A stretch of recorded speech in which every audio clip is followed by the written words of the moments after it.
Bonjour, mon nom est Sophie Dorval et je vous souhaite la bienvenue à Tour de Ville. Cette semaine à l'émission, on vous présente la première bière méganticoise au Musicafé. Les nouvelles du sport avec Yann Boulanger, Paul et Benoît pour le séjour Sagesse ancestrale à hébergement aux 5 sens et Julie Potvin-Barakat pour le défi Ose entreprendre.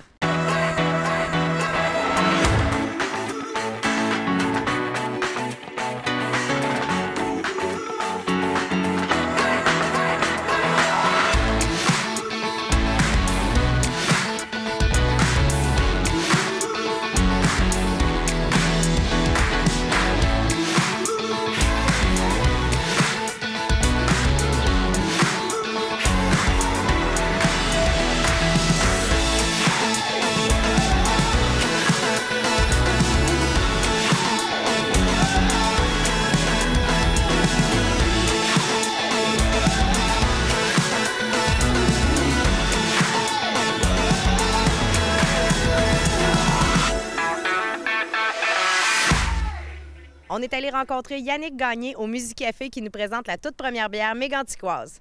Yannick, enfin, la première bière méganticoise, on y est, c'est fait. Vous avez fait le lancement la semaine passée.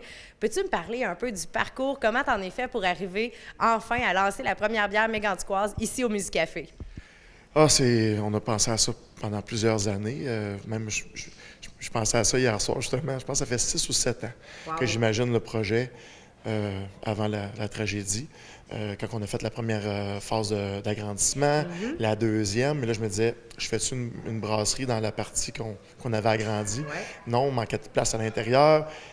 On mettait ça tout le temps. On disait, bon, mais quand est-ce qu'on va avoir le temps de faire ça? Comment on va le faire? Alors ici, en reconstruisant, on s'était dit, c'est le temps, c'est là qu'on le fait.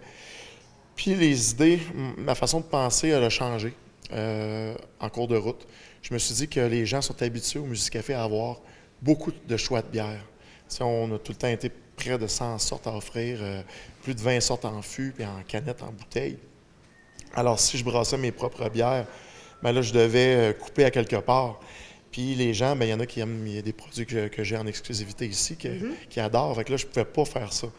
Puis la manière de faire le partenariat comme on a fait il y a quelques mois, là, ça a été la meilleure façon possible et je suis très content du résultat. Donc, vous avez lancé officiellement 2 bières. Et puis, comment a été la réponse? Les gens, ils les aiment, ces bières-là? Oui, c'est même très surprenant parce que c'est des produits uniques. Non, l'IPA n'est pas unique parce que ça existe déjà, mais c'est des produits pas communs. C'est pas fait pour tout le monde. Et la Harvest, elle a un goût différent de ce qui se fait au Québec. Les gens, ben, ils sont pas habitués à ce goût-là. Puis la réponse a été très, très bonne. Ça m'a surpris. Parce que des fois, je me disais, bon, il y a des gens, c'est peut-être pas des amateurs de bière, ils vont tous aimer ça. Puis la réponse était, ah ouais, hey, c'est bon, un petit goût de vin blanc, c'est plus un peu acidulé, surette. Ouais, c'est les houblons sauvages, c'est les levures sauvages, excusez, le houblon qui a poussé ici, le terroir, qui a donné un peu ce goût-là spécial. Alors, très content du résultat. Parce que tu as fait un exprès pour avoir une bière qui ne ressemblait pas aux autres bières qu'on trouve au Québec, justement. Moi, j'ai goûté aux 2, j'ai vraiment apprécié. Je suis une fille de petites bières fines, de petites bières pas fortes. Puis j'ai adoré la Harvest, justement rafraîchissante, comme tu l'as nommé. Et puis là, ils sont disponibles ici au Musicafé. On peut venir les déguster en tout temps, là. Oui, c'est ça. C'est certain que la Harvest, bien, c'est un brassin. On a fait un seul brassin. On a 600 litres, si je ne me trompe pas, disponibles. Okay. On a déjà passé quand même plusieurs litres depuis vendredi, mais on a encore pour peut-être quelques mois à avoir celle-là. L'IPA, ça, c'est plus facile à faire, c'est plus facile à produire.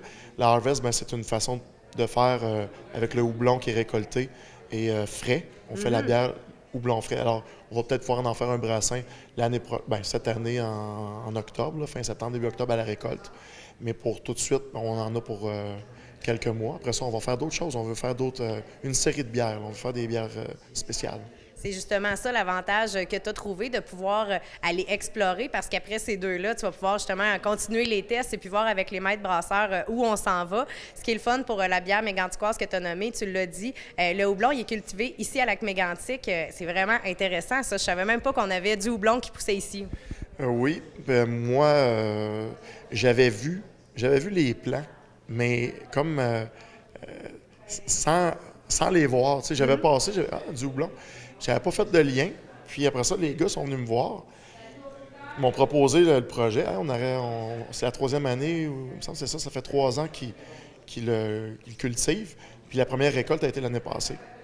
Quand ils m'ont offert ça, le projet, j'ai fait « Wow, OK, c'est ça. Ça, c'est encore plus intéressant que de brasser des bières pour brasser des bières pour le fun. » Ben oui. Il y a une connotation régionale, terroir. Les gens, déjà, je vois, là, après 3-4 jours, là, ils s'approprient. C'est leur bière. C'est une bière de Mégantic. Ils peuvent dire c'est notre produit à nous autres. On en a une maintenant avec Mégantic. Puis justement, que le houblon pousse dans la région, on pourrait essayer de faire la même recette, mais avec du houblon qui serait pris ailleurs au Québec. Le goût serait pas le même. C'est ce qui fait la différence, justement, le terroir, où il est pris, où il est cultivé. La plante ne goûtera pas la même partout, là. Ben oui, il y a tout le temps des petites différences, c'est certain. Puis ben ici, on peut dire, bon, on a un produit bien à nous. Bien, on en est fiers. Je suis pas mal fière de vous autres aussi. Bel job. On invite toute la population à venir y goûter ici aux Deux Bières du Midi-Café. Merci beaucoup, Yannick. Merci à vous autres.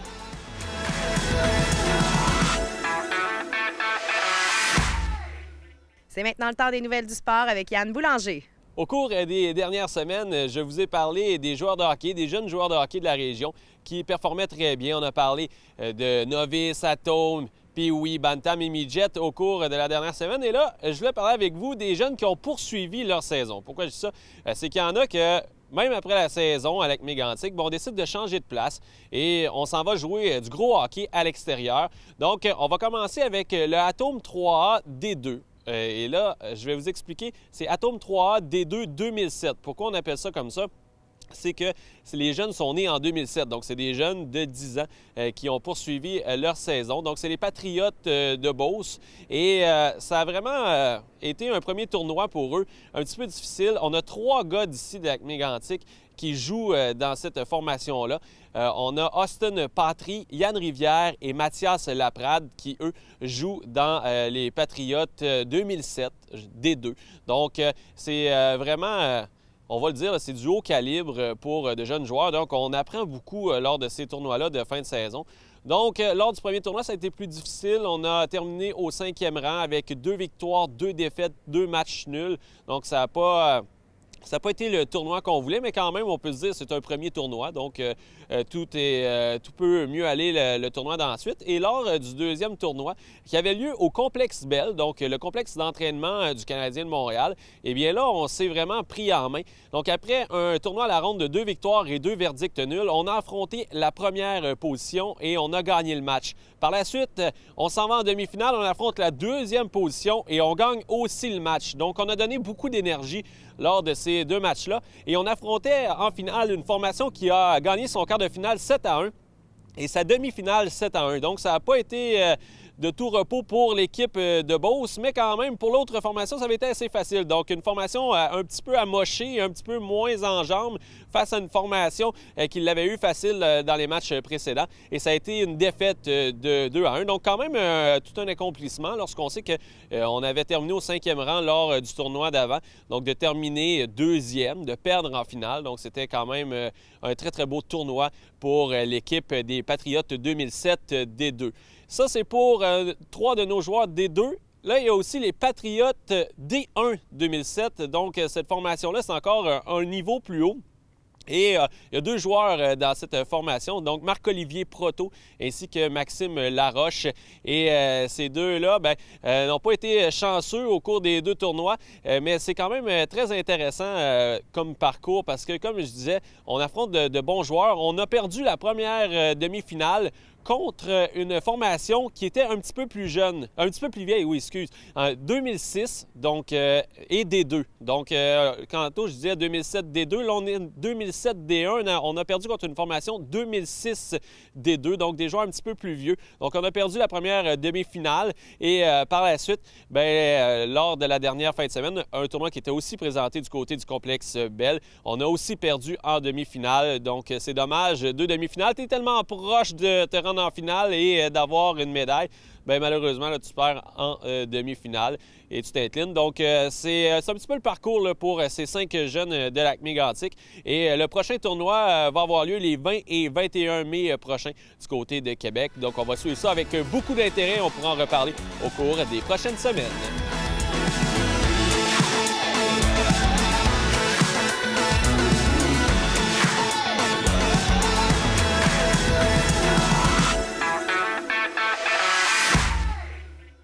La résidence Éden-sur-le-Lac est un endroit sécuritaire, confortable et de service. Communiquez avec nous dès maintenant pour prendre un rendez-vous pour une visite.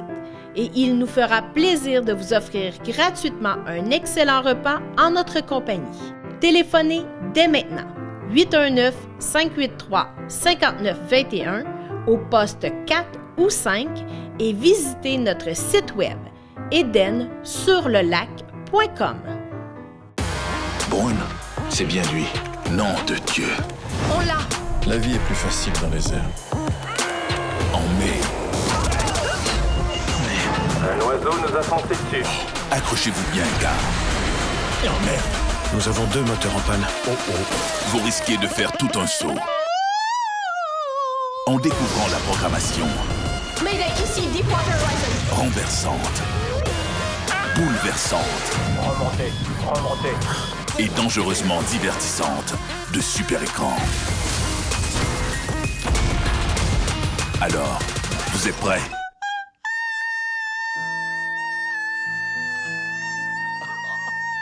Arrêtez-vous ici.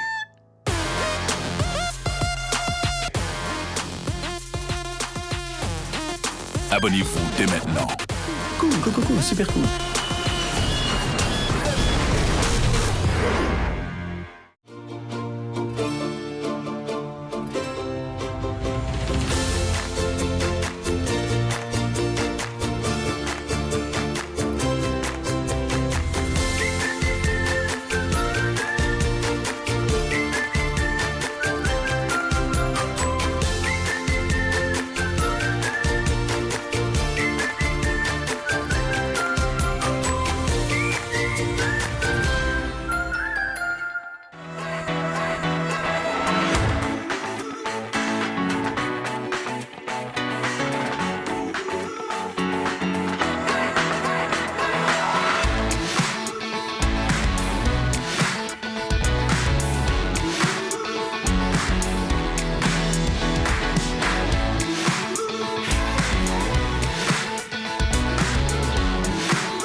C'est maintenant le temps de vous inscrire pour l'activité Sagesse ancestrale qui va avoir lieu à Hébergement 5 Sens. Paul et Benoît nous en parlent.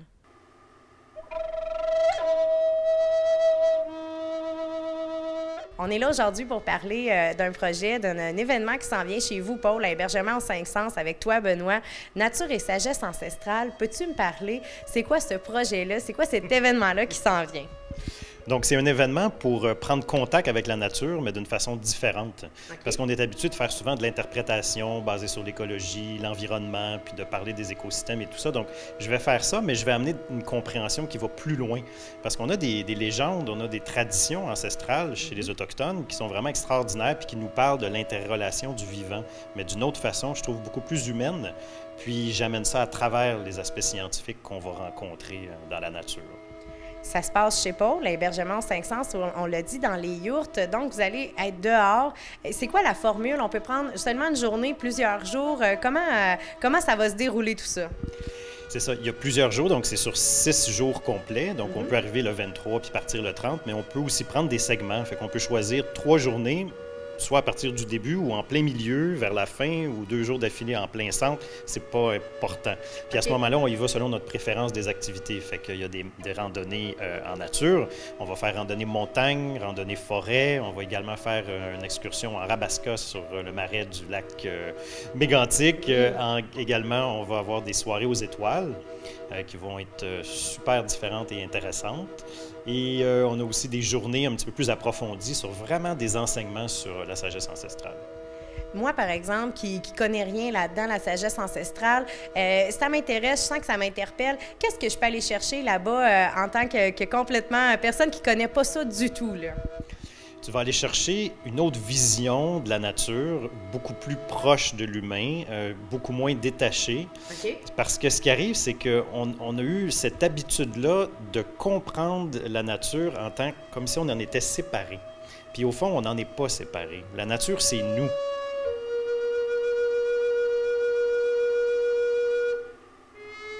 Est-ce qu'on a besoin d'être en forme? Est-ce qu'on a besoin d'avoir des aptitudes quelconques avant d'arriver là, de connaître déjà des enseignements où on peut arriver là en connaissant absolument rien, en étant en forme de base? Ou comment ça fonctionne?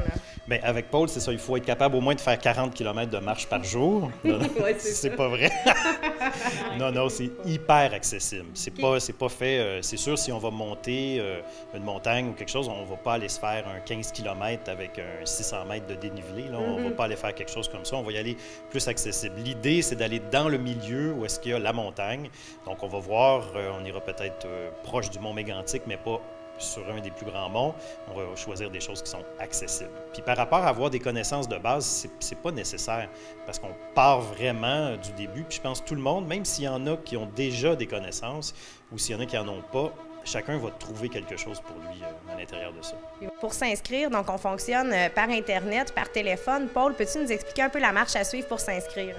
Oui, donc tout d'abord, j'invite les gens à aller sur le site Nature et Sagesse Ancestrale. Donc, c'est là qu'il y a toutes les informations sur toutes les journées, la programmation, les heures et tout, les tarifs. Et ensuite, on m'appelle. Bien sûr, moi, je leur explique le fonctionnement au niveau de l'inscription, au niveau de la facturation, au niveau aussi des yourtes, des commodités, de ce que les gens doivent apporter. Donc, tout ça, je fais bien le topo avec eux. Et ensuite, s'ils ont d'autres questionnements bien précis, je peux contacter aussi avec Benoît s'ils ont des questions plus précises, mais le lien client, pour moi, est très important. Il faut que les gens soient à l'aise, soient bien informés. C'est pas seulement une inscription en ligne et puis il y a vraiment un processus de suivi, d'accompagnement pour que le séjour, on sente qu'on vient, justement, quand tu dis c'est un échange, c'est un partage. Les gens, nous, on partage le site, Benoît partage les enseignements, mais les gens aussi vont venir partager quelque chose. Puis c'est encore là, pour moi, très symbolique d'avoir ça chez moi parce que c'est ça, comme vous savez, mon entreprise est membre de Tourisme autochtone Québec et ce lien-là avec la sagesse ancestrale était pour moi la prémisse de tout commencement. Avant d'instaurer quoi que ce soit, c'est de renouer avec la terre, la nature et ce qu'elle a à nous dire finalement.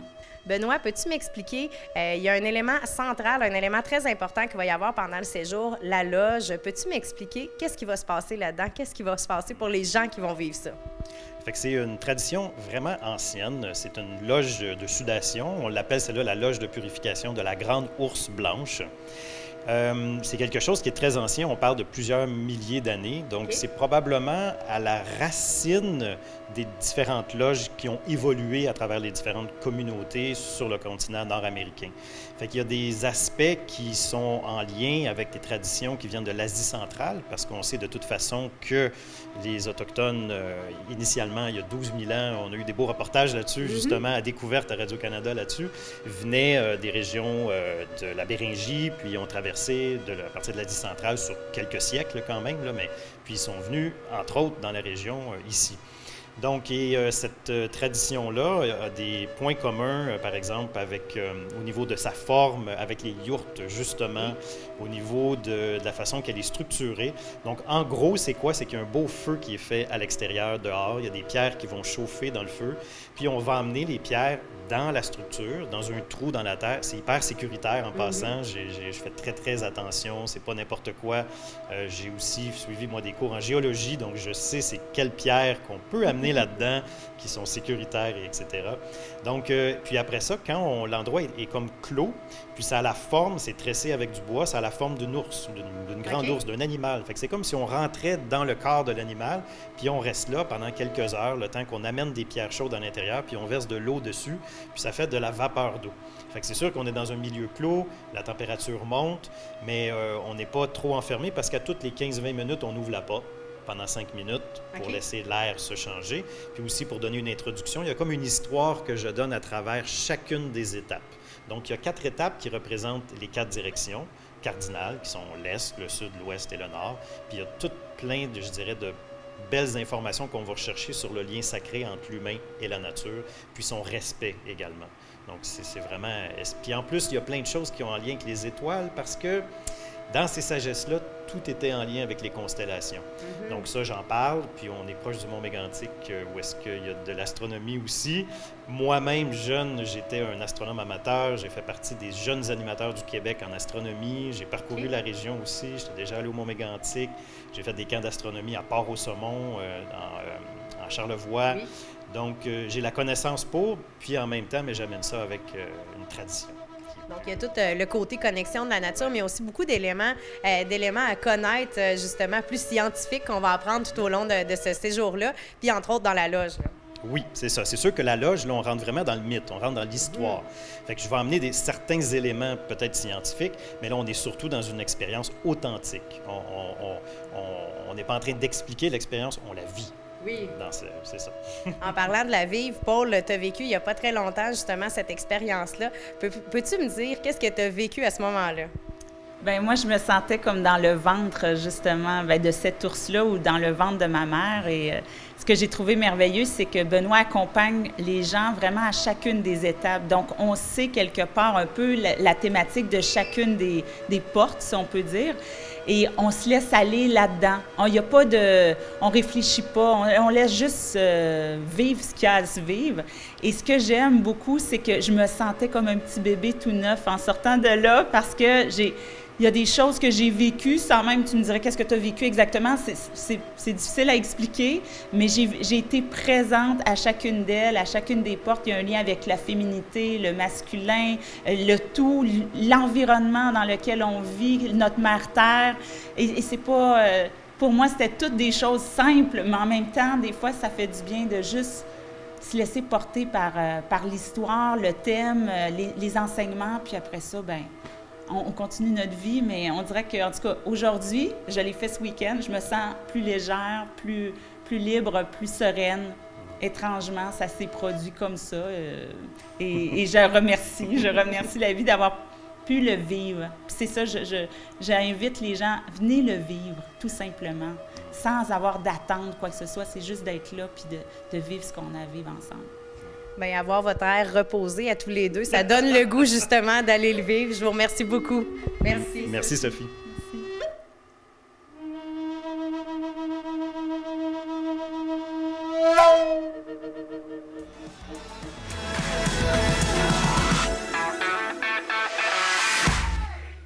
Julie Potvin-Barakat de chez Intro Travail Carrefour Jeunesse Emploi vient nous présenter les lauréats du défi Ose entreprendre. Julie, on est là aujourd'hui pour parler du défi Ose entreprendre. C'est un projet qui est là depuis plusieurs années, un concours qui est là depuis plusieurs années. Pour les gens qui ne le connaissent pas, peux-tu me réexpliquer un peu en quoi ça consiste? Oui, alors le défi Ose entreprendre s'appelait, il y a 2 ans, le concours québécois en entrepreneuriat. OK. Alors, ça fait 19 ans que ce concours existe, qui a changé de nom, mais qui a toujours la même mission. Alors, 2 missions principales. De un, il valorise les nouveaux entrepreneurs. Les gens qui viennent juste de se partir en affaires ou qui sont sur le point de le faire.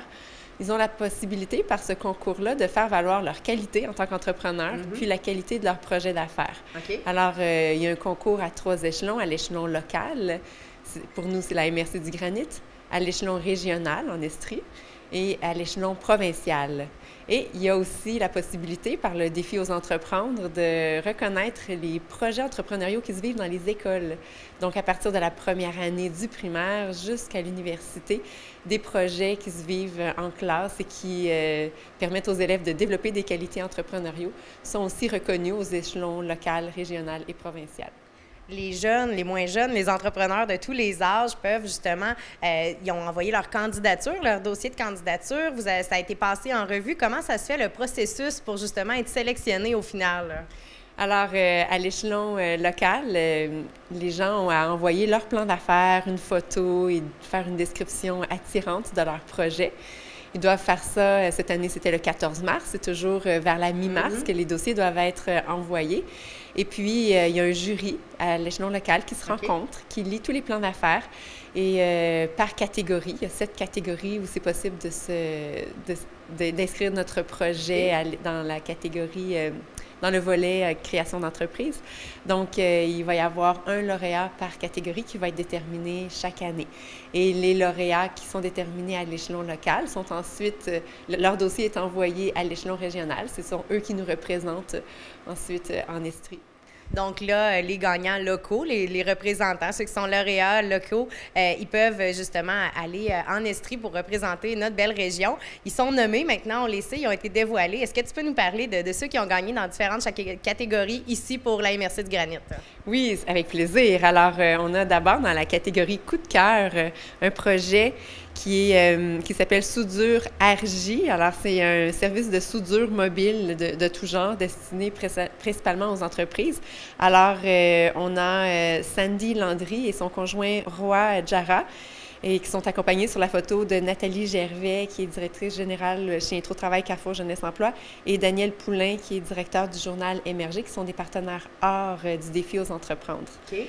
On a ensuite, dans la catégorie bioalimentaire, la microbrasserie La Garnison. Alors, les entrepreneurs sont Sébastien Bolduc, Rudy Girard, Karine Blanchette, Jacques Boulanger et Éric Fortin. Ils sont sur la photo accompagnés de Daisy Lachance, directrice générale de la Chambre de commerce, qui est partenaire or également. Donc, la microbrasserie qui ouvrira ses portes prochainement, cet été probablement.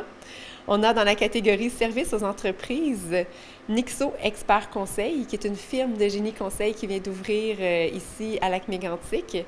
Donc, les entrepreneurs sont François Boutet, Gilles Dubé, Timothée Lauzon et Mario Blais. Ils sont accompagnés sur la photo de Martin Robert, qui est agent de développement au service de développement des entreprises du Granit.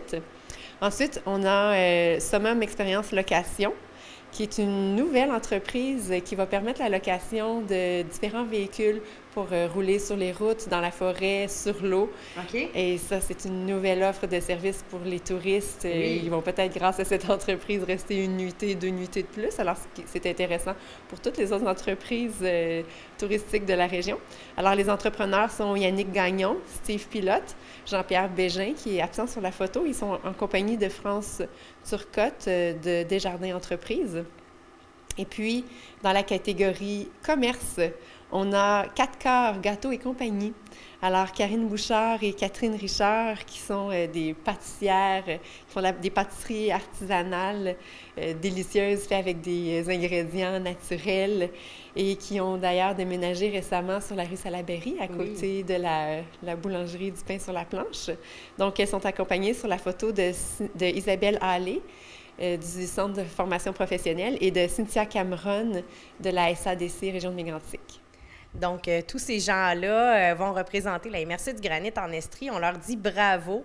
Bravo de leur implication, de leur travail fort, parce que pour partir une entreprise, ça se fait pas tout seul. Tu les vois, toi, justement, tu les côtoies. Ces gens-là, qu'est-ce qu'ils ont à dire, justement, pour le démarrage d'entreprise? Qu'est-ce que ça leur a apporté?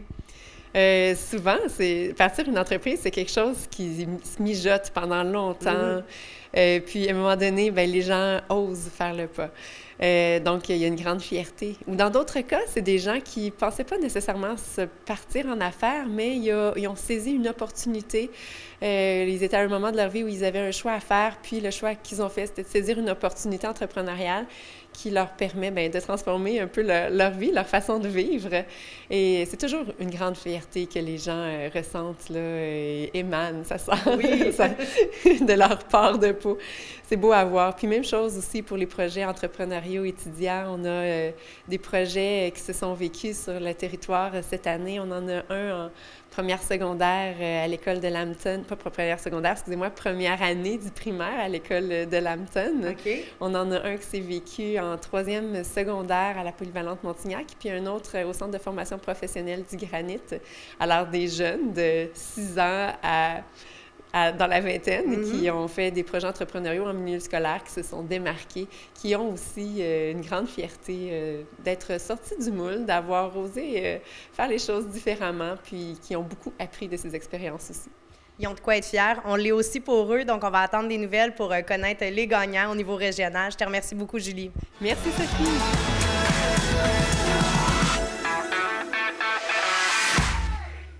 Voilà ce qui conclut l'émission pour cette semaine. En terminant, on vous invite à communiquer avec nous pour toute question, commentaire ou des idées de reportage via notre page Facebook Action TV. Bonne semaine!